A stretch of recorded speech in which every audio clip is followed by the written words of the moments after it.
Kemudian dilanjutkan hadis berikutnya 147. Dan hadis ini juga terdapat dalam riwayat Al-Bukhari, hadisnya sahih. Diriwayatkan oleh Al-Imam Tirmizi dengan sanadnya dari Anas bin Malik. Kembali Anas bercerita, Anas ini pembantu di rumah Rasulullah sallallahu alaihi wasallam. 10 tahun dia bersama Nabi. Ketika Nabi hijrah ke Madinah, ibu Anas tadi namanya Ummu Sulaim, ibunya Anas mengantarkan Anas kepada Rasulullah. Dia ingin anaknya ini dididik oleh Rasulullah, menjadi pembantu di rumah Rasulullah, menimba ilmu dari Nabi sallallahu alaihi wasallam, sehingga beliau menjadi salah seorang sahabat yang paling banyak meriwayatkan hadis. 7 sahabat yang paling banyak meriwayatkan hadis, salah satunya adalah Anas bin Malik. Jadi beliau bercerita, apa kata beliau? Ma akala Nabiyullah sallallahu alaihi wasallam ala khiwanin. Nabi kita Muhammad sallallahu alaihi wasallam tidak pernah makan di atas khiwan. Makan dengan meja makan yang sudah siap. Tak pernah Nabi makan di meja makan itu. Khiwan ini semacam sesuatu yang tinggi, kemudian di atasnya diletakkan makanan, ya macam meja makan kita. Nabi tidak pernah makan ala khiwan, dengan meja makan. Wala fi sukur rajah. Dan Nabi juga tidak pernah makan dengan piring-piring kecil yang disiapkan, di dalamnya ada makanan dan lauk pauk atau sejenisnya. Piring-piring yang bagus, ya. Wala khubiza lahu muraqqaq. Dan Rasulullah sallallahu alaihi wasallam tidak pernah makan roti yang sudah dilembutkan. Roti yang diolah secara khusus sehingga menjadi sangat lembut. Kemudian ada orang bertanya kepada Qatadah, fa'alama kanu ya'kulun? Kalau begitu Rasulullah dulu makan bagaimana? Di atas apa Rasulullah makan? Apa di atas tanah begitu? Yang jelas Nabi tidak makan di atas meja makan. Apakah di atas tanah? Kata Qatadah, ala hazihi sufar. Rasulullah sallallahu alaihi wasallam makan di atas hamparan tikar ini, sufrah. Jadi sufrah ini semacam kulit atau seperti tikar terbuat dari kulit, kemudian dihamparkan, dibentangkan, kemudian di atasnya ditaruh piring, bejana, kemudian ada makanan, mereka makan di situ. Jadi Rasulullah duduk seperti itu, tikar, di atas tikar, lesehan, ya, duduk lesehan. Atas tikar, dan Nabi tidak makan di atas tanah, karena Rasulullah itu selalu berada di antara dua hal yang menurut beliau itu kurang baik. Jadi Rasulullah memilih jalan tengah. Jadi Nabi tidak makan langsung duduk di atas tanah, dan juga Nabi tidak makan dengan menggunakan meja makan. Ya. Nabi tidak makan di atas tanah karena para ulama mengatakan ini untuk menghindari supaya kalau nanti jatuh makanan, ada makanan yang terjatuh itu tidak langsung terkena tanah sehingga kotor. Tapi kalau ada sufrah, ada tikar begitu, paling jatuh di atas tikar dan kemudian makanan itu diambil lagi, dibersihkan, dimakan. Jadi tidak dibuang. Sementara khiwan tadi Nabi tidak makan dengan menggunakan meja makan karena pada waktu itu khiwan ini ada sedikit unsur kemewahan. Jadi Rasulullah menghindari. Bukan haram. Jadi para ulama mengatakan bukan menunjukkan ini haramnya kita makan di meja makan. Jadi di rumah kalau ada meja makan ya biarkan saja, ada masalah. Makan tidak ada masalah. Tidak menunjukkan haramnya makan di atas meja makan. Buktinya apa? Tidak haram. Karena Anas bin Malik yang meriwayatkan hadis ini punya khiwan, dia punya meja makan. Ada tempat dari kayu terbuat tinggi, kemudian di atas tempat itu disiapkan makanan. Anas bin Malik karena memang Allah bukakan rezeki untuk dia, sehingga dia makannya enak, rotinya enak, kemudian meja makannya ada. Ini menunjukkan bahwa itu mubah. Cuma Rasulullah kenapa begitu? Itu pilihan beliau. Beliau mau seperti itu. Nabi ingin seperti itu. Kaum muslimin yang dirahmati Allah Subhanahu wa taala, ataupun duduk di atas sufrah juga baik, seperti yang dicontohkan oleh Nabi sallallahu alaihi wasallam. Jadi intinya kita jangan fanatik lah, artinya kalau tidak ada meja makan tidak jadi makan. Atau makan terlalu menunjukkan ketawaduan dan sebagainya, makan di atas tanah. Nabi juga tidak mencontohkan makan di atas tanah. Ya ada sufrah. Jadi antara makan di atas tanah dengan makan dengan meja makan. Pertengahan itu yang diambil oleh Nabi sallallahu alaihi wasallam. Sementara sahabat Nabi ada yang menggunakan khiwan, tidak ada masalah. Ini tidak menunjukkan keharaman, ya. Ini hanya pilihan dari seorang Rasulullah sallallahu alaihi wasallam. Beliau ingin seperti itu. Kemudian kaum muslimin yang dirahmati Allah Subhanahu wa taala, hadis yang terakhir, bukan ya, hadis berikutnya di bab ini, hadis 148 diriwayatkan oleh Imam At-Tirmizi dengan sanadnya dari Masruq. Masruq ini juga salah seorang tabi'in, bertemu dengan para sahabat Nabi.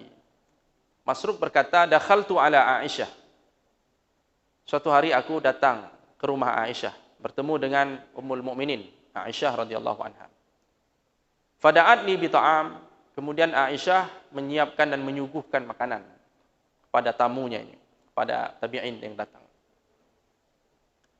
Wa qalat, dan Aisyah waktu itu berkata, ma asba'u min ta'amin. Aku tidak pernah makan sampai kenyang. Itu kata Aisyah. Karena dulu dia hidup bersama Rasulullah dan kehidupannya bersama Rasulullah dia lanjutkan setelah Rasulullah wafat. Dia katakan, aku tidak pernah makan sampai kenyang. Jika aku mau menangis, fa asya'u an abkiya illa bakait, maka aku akan menangis. Masruq tadi bertanya kepada Ummul Mukminin, qultu lima, kenapa Anda menangis? Kata Aisyah, azkurul hal allati faraka 'alaiha Rasulullah sallallahu alaihi wasallam ad-dunya. Aku mengenang keadaan ketika Rasulullah sallallahu alaihi wasallam wafat, meninggal dunia. Jadi dia terkenang bagaimana dulu ketika Rasulullah wafat. Wallahi, demi Allah, kata Aisyah, ma syabi'a min khubzin wa lahmin marrataini fi yaum.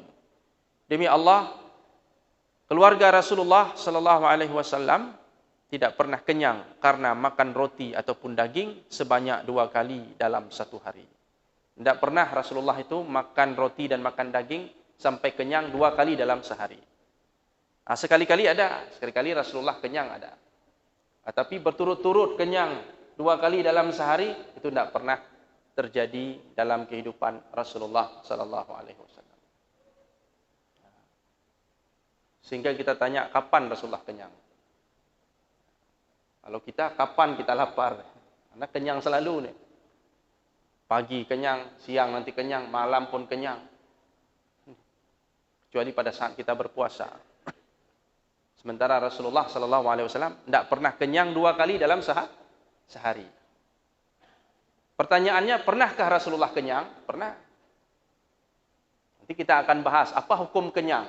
Boleh enggak kita makan sampai kenyang? Nanti coba nanti kita ulas itu pertanyaan itu.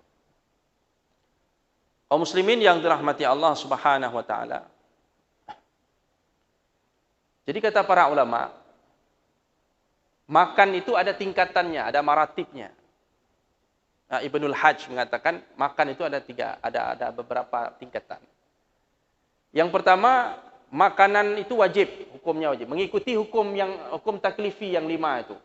Wajib, sunat, mubah, makruh dan haram. Jadi kita akan tengok makan kita selama ini di posisi mana? Posisi wajib atau sunat atau mubah atau makruh atau haram? Kata Ibnul Hajj, yang pertama makan yang wajib. Artinya harus dilakukan makan itu. Yaitu makan yang apabila kita tidak makan kita akan binasa, kita akan mudarat, tubuh kita akan rusak. Atau kita akan mati atau kita akan kehilangan fungsi organ tubuh kita. Makan yang menyelamatkan nyawa kita, menyelamatkan tubuh kita, ini wajib hukumnya. Kalau tidak makan jadi berdosa. Harus makan. Itu menjadi wajib. Kalau seandainya kita tinggalkan makan ini bisa berbahaya, apalagi rekomendasi dokter, ini boleh nggak makan, harus makan. Ini wajib, jadi wajib makan. Kadang-kadang ada orang sakit nggak mau makan. Sehingga rusak badannya, kesehatannya terganggu. Ini bahaya, ini haram. Berarti hukum makan menjadi wajib, fardu. Yang kedua, makan yang sunat. Arti sunat berpahala kalau kita makan. Kata para ulama, ma zada alaihi liyatamakkan minas salati qa'iman wa yashul alaihi shaum.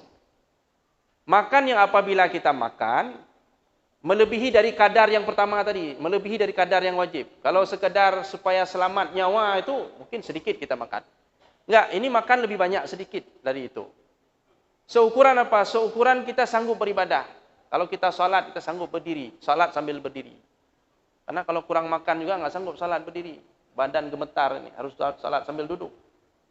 Jadi makan seukuran kita sanggup salat berdiri, kemudian kita bisa melakukan puasa dengan baik. Jadi ada makan sahur, makannya secukupnya sehingga memudahkan kita untuk beribadah. Ini makan yang seperti ini, makan yang dianjurkan, makan yang dapat pahala kalau kita lakukan. Ma'jur alaih.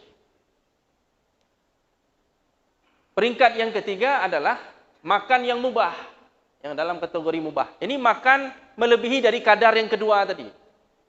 Lebih banyak lagi kita makan porsinya sampai batas kenyang.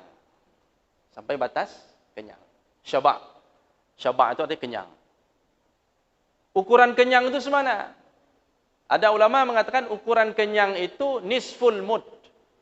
Setengah mud. Satu mud itu satu genggam. Satu mud itu kalau kita buat ukurannya seukuran 600 gram. 600 gram makanan. Jadi setengah dari itu ukuran syaba'. Ada yang mengatakan ukuran syaba' itu ya kalau kita makan harus dibagi 3.